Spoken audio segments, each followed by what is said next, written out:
Hello everyone, and welcome back to another episode of the Korok Seed Master Mode Challenge. Today we've got a bunch of seeds we're going to be trekking all over across the western side of the Kingdom of Hyrule. So make sure you're strapped in as we're going to go through a couple of routine seeds and also talk about a few that are just a royal pain, especially in Master Mode.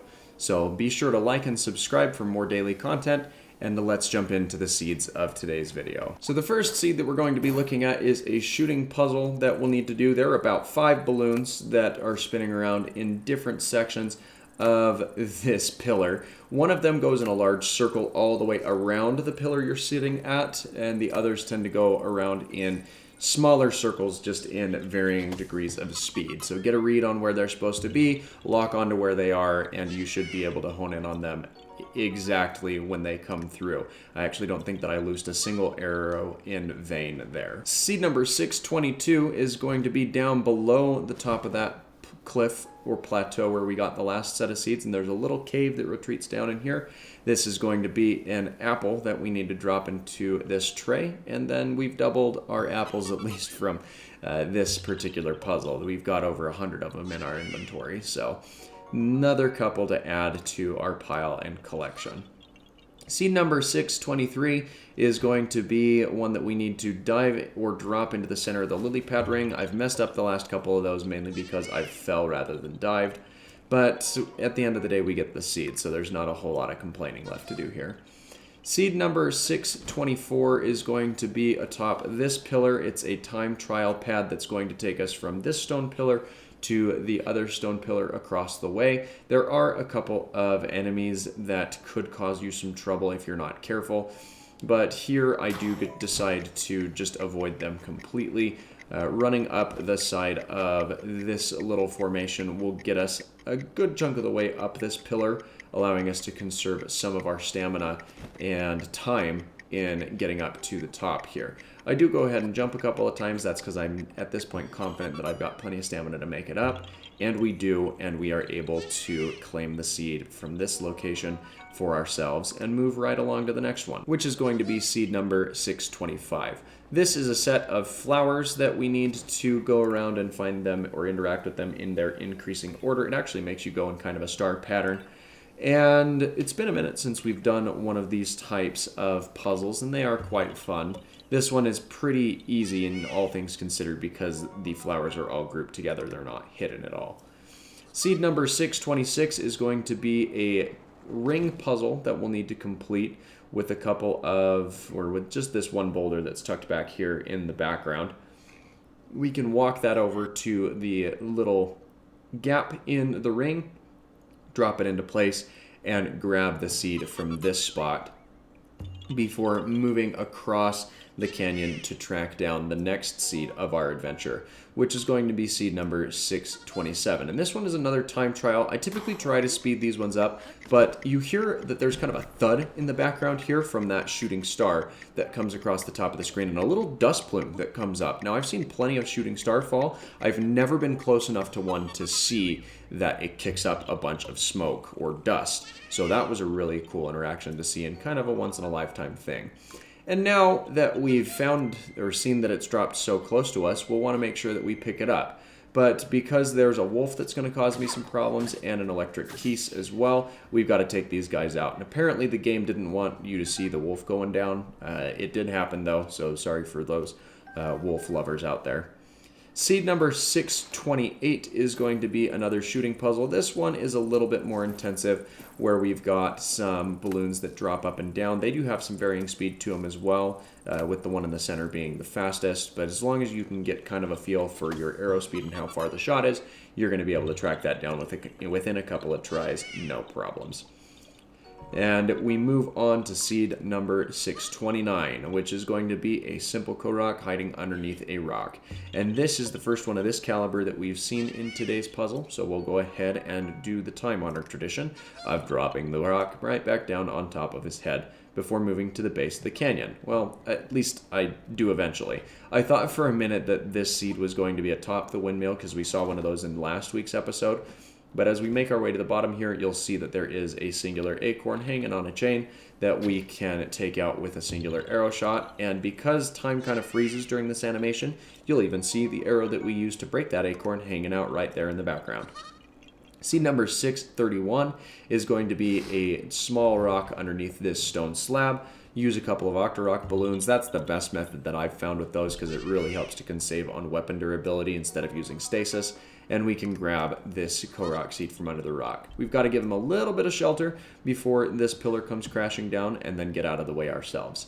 Seed number 632 is still in the bottom of this ravine, and we'll just need to grab the rock on top of this little formation and collect the seed from this spot as well. And you already know what's going to happen. This rock goes right back down on top of his head as soon as we're done.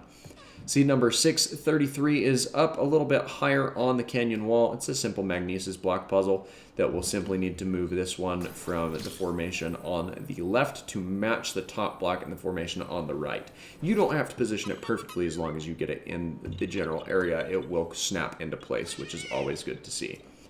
And from here, we can move on to seed number 634, which is one we're backtracking for a little bit because I had to go replenish some of my stamina replenishing foodstuffs. But it's on top of one of the taller rock mushroom formations, and you'll just need to walk your way over, glide your way over, and then walk your way over to that ring. You've got plenty of time to do so, so don't sweat it.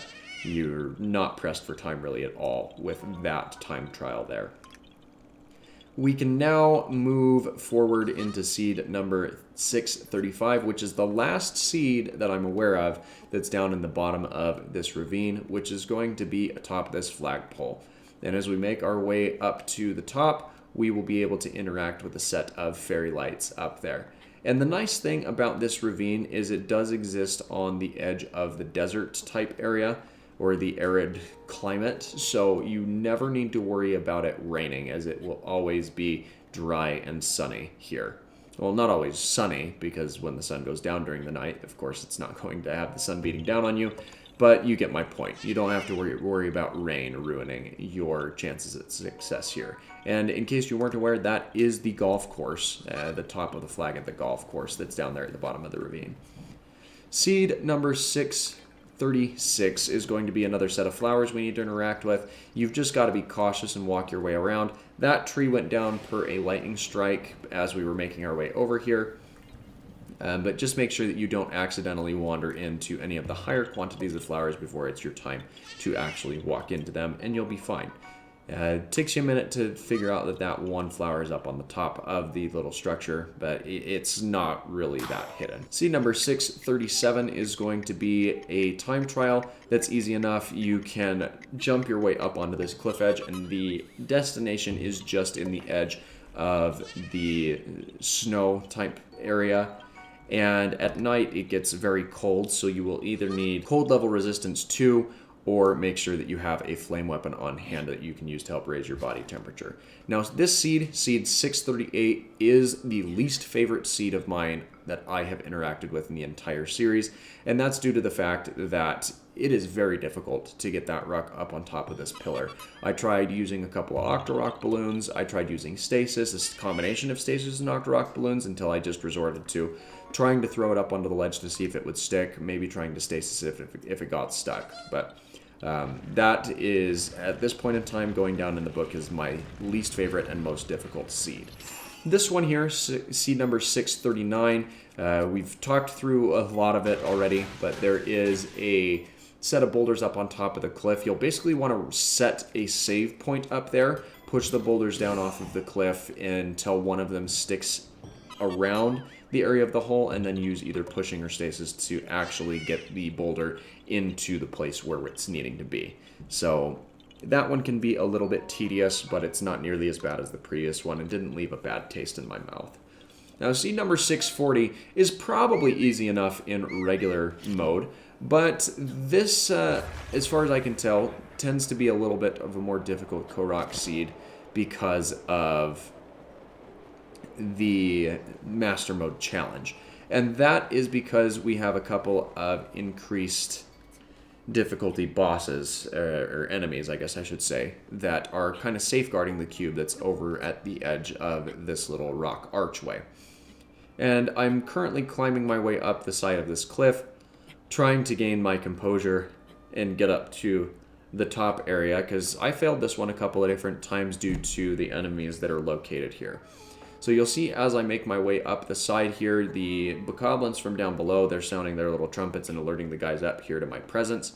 The archer has come a little bit closer than I would like him to be, and you'll see him come into frame here.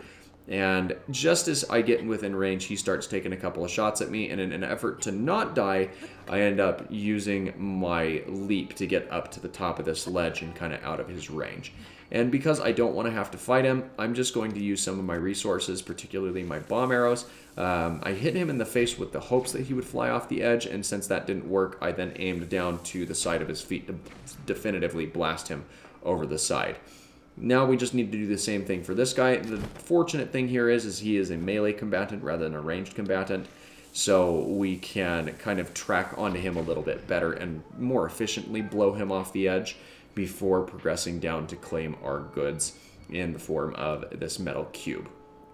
And this puzzle's actually pretty easy once you have those bokoblins taken out. You've just got to walk the cube up to the edge of this formation, seat it up on the ledge, climb up after it yourself, and then from our current perspective, this block will go into the formation that's on the right-hand side around the back. There is a gap in the pattern, which you can see the pattern we're looking for on the left currently, and now you're seeing the gap where that metal block needs to go. So now that we've determined exactly the placement that we need to be at, we can go ahead and drop that in, and then we can ponder as to how the bokoblins get back into the position that they were when they were very clearly down on the ground. It's probably just due to some of the reset mechanics, but you'll see that here in the background as we give you the outro, because that is going to be it for today's video. So thanks again for watching. If you found this video helpful or enjoyable, please feel free to hit that like button. Don't forget to subscribe for more daily content, and I will see you in tomorrow's video.